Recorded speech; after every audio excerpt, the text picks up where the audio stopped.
protesters are fast-moving. Unlike other big rallies, A bit earlier at about 7 a.m., a group from the Coast Guard. Welcome to #PHVote 2013. Today on Rappler. What I would have liked to have seen here was the same kind of transparency and accountability that marked our 1991 vote. Former Senator Rene Saguisag hits the Philippine-U.S. defense deal. We need help in terms of our capability gaps right now in terms of disaster relief and maritime domain awareness. While negotiation panel head Pio Batino stands by it. Isang ko po, kung naniniwala kayo na tama ang ating ginagawa, kung ayaw ninyong mabaliwala ang maganda nating nasimulan sa tuwidadaan, piliin natin ang mga susunod na pinunong magpapatuloy at higit pang magpapayabong sa ating mga naipunlang reforma. President Aquino urges voters to choose a leader who will continue reforms. And victims' families fear bodies trapped in the South Korean ferry may never be recovered. Hello, I'm Maria Ressa. Welcome to Rappler, your social news network. Former Senator Rene Saguisag hits the lack of transparency and talks that led to the military deal between the Philippines and the United States. The 10-year agreement gives American troops increased access to Philippine military bases. Signed hours before the state visit of U.S. President Barack Obama, negotiators say this does not mean the U.S. bases closed down in 1992 would be reopened.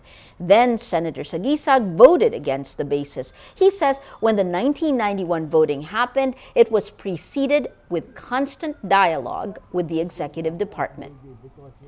Well, the procedure was very faulty. When you decide something that will affect 100 million Filipinos, it cannot only be limited to the children of God in Malacanang, meaning it will affect my grandchildren. What I would have liked to have seen here was the same kind of transparency and accountability that marked our 1991 vote.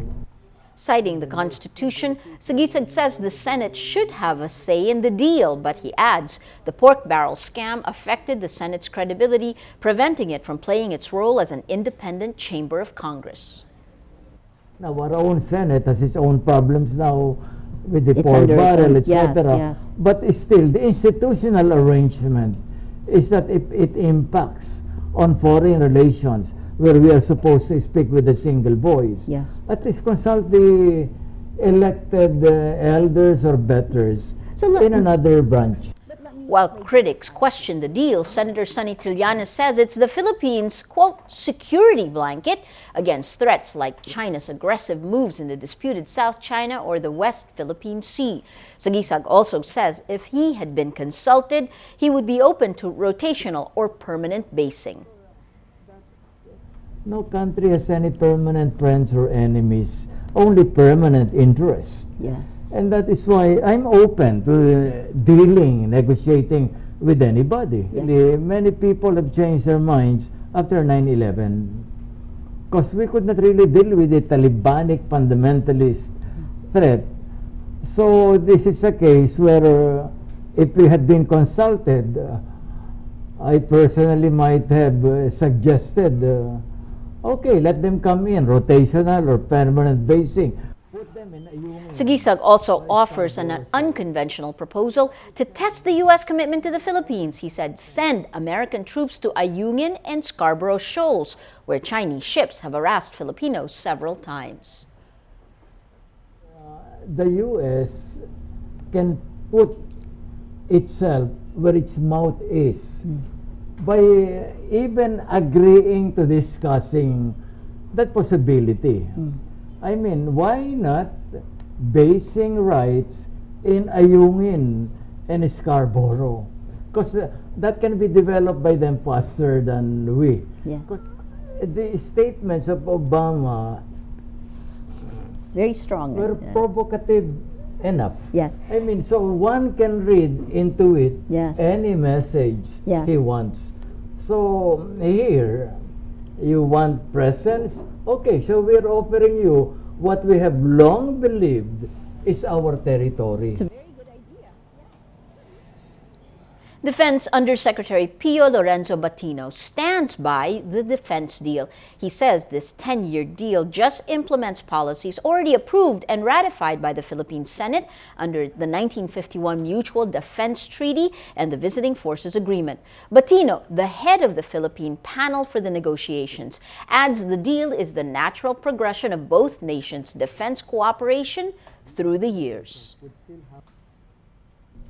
We all know that the Mutual Defense Treaty, the most significant provision of that would be that both parties oblige each other to defend when there is a armed attack on either. The next question is, what's next?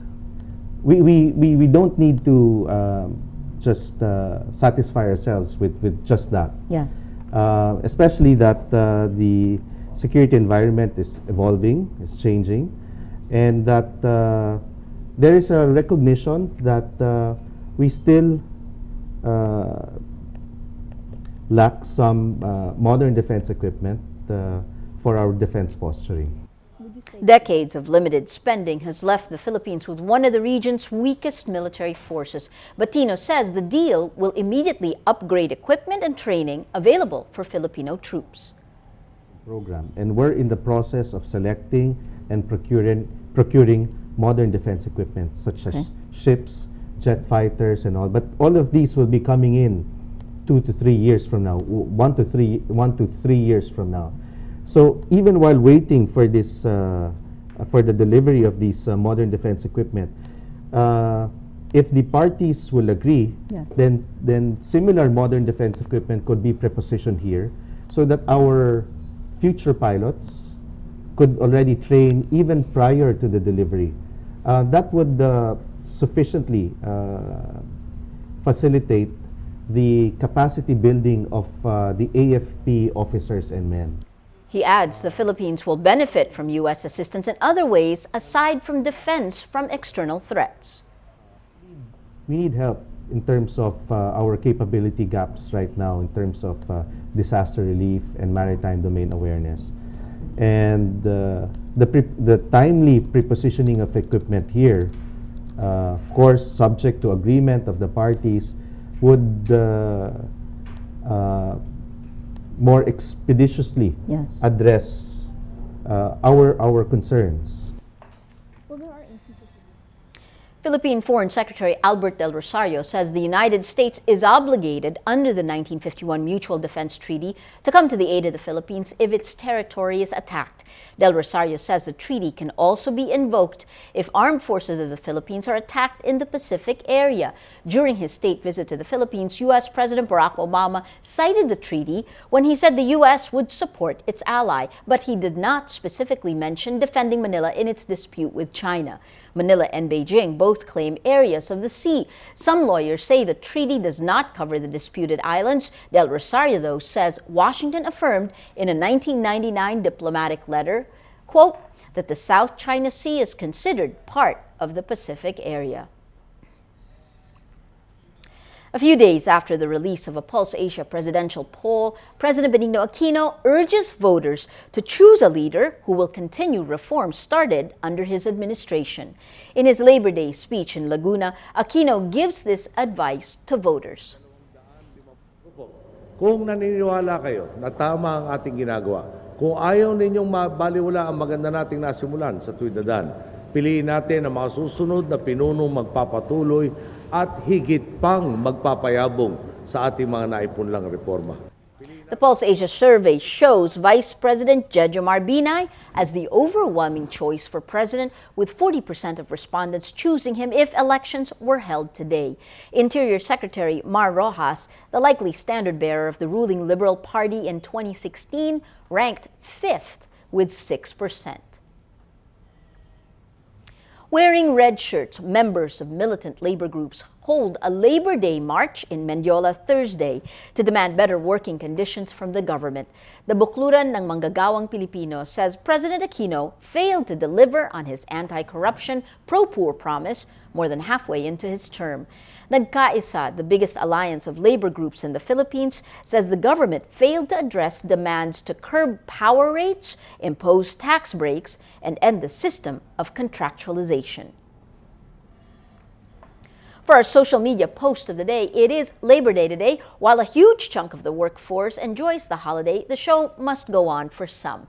Those on vacation take time to tweet greetings of appreciation to those working on Labor Day, from construction workers to medical professionals, from journalists to food servers. The world keeps moving, even on a holiday.